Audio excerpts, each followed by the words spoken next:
Before construction could begin, engineers had to map one of China's most unforgiving mountain crossings. Across this enormous void, the two mountainsides were visible, but connecting them would demand an extraordinary structure.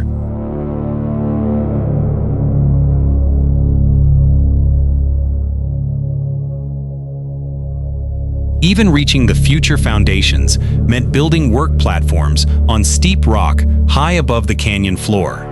Then workers would have to raise immense concrete towers while exposed to altitude, wind, and almost no margin for error.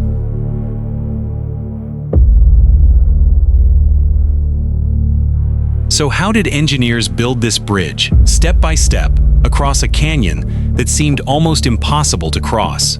The project represented about 1.028 billion yuan in investment. Yet the first obstacle was simply reaching the canyon. Freight trucks faced steep grades and tight mountain hairpins, making every heavy delivery slow and difficult. The terrain map revealed the problem. Two sides close in space, but separated by a long road journey.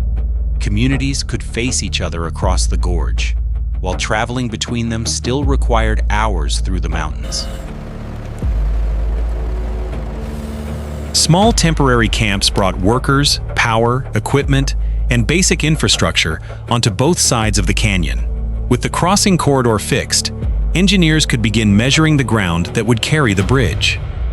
A survey control network tied both banks to one coordinate system, so every later measurement would agree.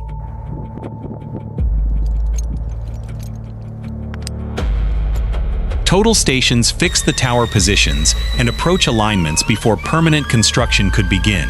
Core drilling revealed the rock beneath each tower site, where surface appearance alone could never be trusted. Geologists logged each core section, studying fractures, rock quality, and changes hidden beneath the mountain surface. Those cores were matched with geological profiles to identify competent rock and localized fractured or karst zones. Wind stations recorded canyon conditions because high-altitude lifting and cable work depended on safe weather windows. Survey, geology, and wind data finally converged into one buildable plan for the crossing. The final design became a 4-lane steel-truss cable-stayed bridge, 1,341.4 meters long, with a 720-meter main span. Because the two mountainsides differed in elevation, the Guizhou and Yunnan towers required different heights. Every plan locked the same geometry. Guizhou on one side, Yunnan on the other, and the canyon between them. Engineers selected two different main-span erection methods, adapting construction to the terrain and logistics on each bank. Before construction accelerated, engineers locked the sequence: foundations, towers, side spans, two erection methods, final closure, then load testing. With the sequence decided, roads, utilities, staging areas, and temporary facilities could finally expand into full construction sites. Before foundations could rise, crews first had to carve reliable access roads into the steep mountain slopes. Heavy-haul convoys crawled through tight bends, bringing drilling equipment and construction materials toward the tower sites. Temporary power, water, ventilation, and drainage transformed narrow terraces into functioning construction platforms.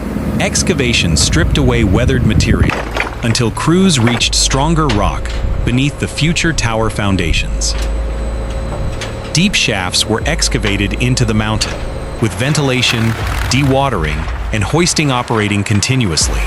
Where fractured or karstic rock appeared, crews stabilized the ground with grout before foundation work continued. Long reinforcement cages were lowered into the shafts under controlled rigging, then carefully centered before concreting. Once completed, these deep foundations transferred the enormous future tower loads into competent rock. Dense reinforcement, cooling pipes, and starter bars prepared the massive pile caps for the towers above. After curing and final survey checks, the foundations were ready for the first concrete lifts of the towers.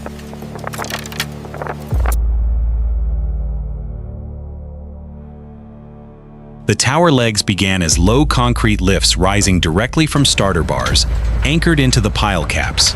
Climbing formwork advanced upward through repeated cycles of reinforcement, inspection, concrete placement, and curing. At the correct elevation, crews built the dense reinforcement and formwork for the lower crossbeam. Concrete transformed that reinforcement into a rigid crossbeam, tying the two tower legs together.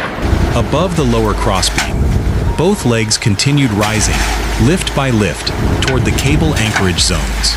Embedded steel anchorages and dense reinforcement prepared the upper tower to receive the future stay cables. Inside the tower, guide pipes and access platforms provided the paths and working areas needed for cable anchorage.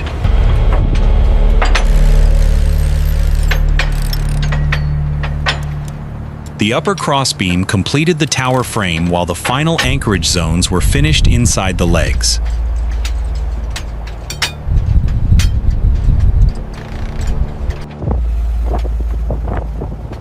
On the Yunnan side, the second tower reached its final height, slightly lower than the Guizhou Tower.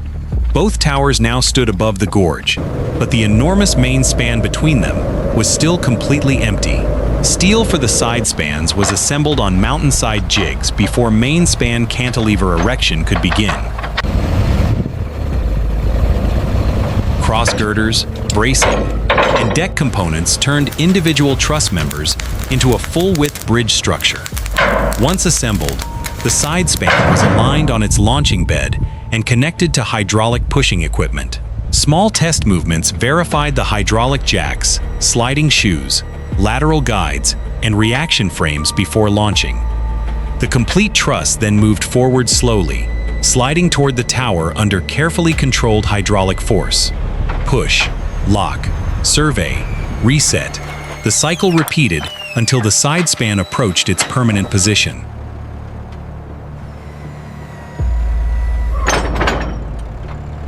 On the Yunnan side, another launching system advanced its side span toward the opposite tower. Both side spans were finally in place, yet the 720-meter main crossing remained open between the towers.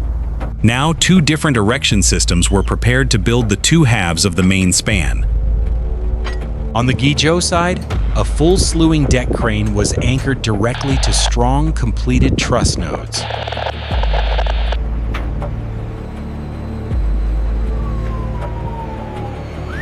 Individual vertical members were positioned one by one, extending each new truss panel beyond the completed structure.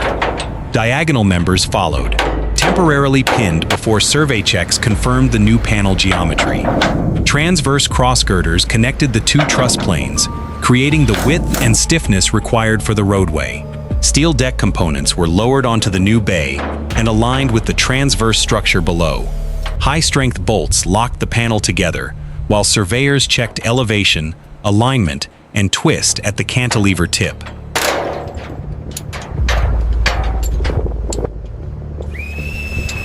Only after the steel pass geometry checks were matched, stay cables tensioned in carefully balanced stages. Panel by panel and cable by cable, the Guizhou cantilever advanced farther over the canyon. Yunnan used a different strategy. Complete steel truss segments were assembled on the ground before leaving the yard. Every segment was checked for geometry, connections, lifting points, and deck alignment before transport.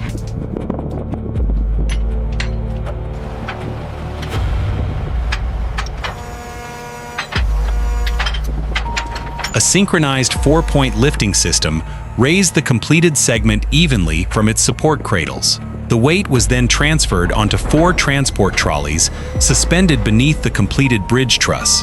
Motorized trolleys carried the suspended segment beneath the bridge toward the active erection front. At the cantilever tip, the segment stopped beneath the structure, ready for a second load transfer. A triangular erection crane took the segment's weight, while the transport trolleys were gradually unloaded.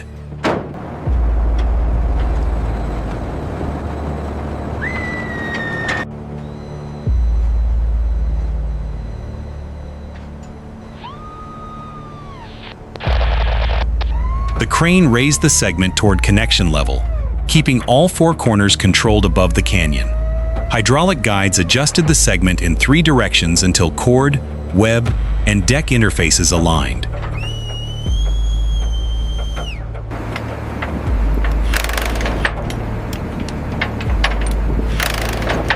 With bolts secured and new cables tensioned, the system moved forward to repeat the entire cycle. As the cantilevers grew, global survey networks tracked both tips from multiple control stations across the canyon.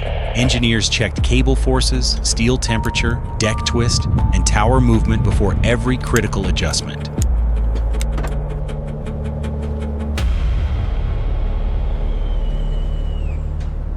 Guizhou completed its final approach panel, leaving precisely prepared steel nodes facing the center gap. Yunnan finished its final full segment, bringing the opposite cantilever into the same near-closure zone. Now only a narrow gap remained between structures built independently from two different mountains. At dawn, when temperature was stable and wind was low, surveyors measured that gap one final time. Closure could begin only after temperature, wind, cable forces, and final geometry all entered the required window. The short closure assembly was lifted into the center gap, still separated from both cantilever ends. Hydraulic guides shifted it millimeter by millimeter until the steel interfaces aligned in 3 dimensions.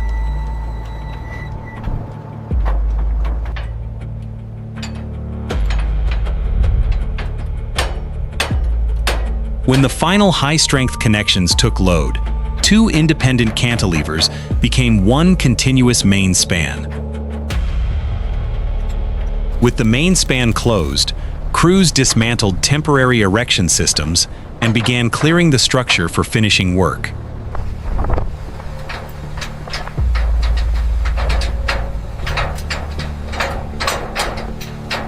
Waterproofing and asphalt transformed the steel deck into the final 4-lane expressway surface. Permanent barriers, drainage, expansion joints, and lane markings completed the roadway high above the canyon. Ballasted trucks were positioned across this bridge while instruments measured structural response under controlled static loads.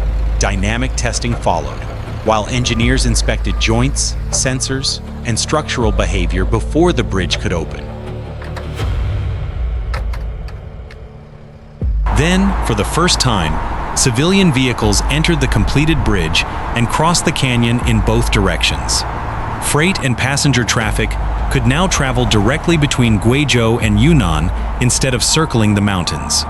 Opened in 2016, Beipanjiang carries a 720-meter main span, roughly 565 meters above the river below.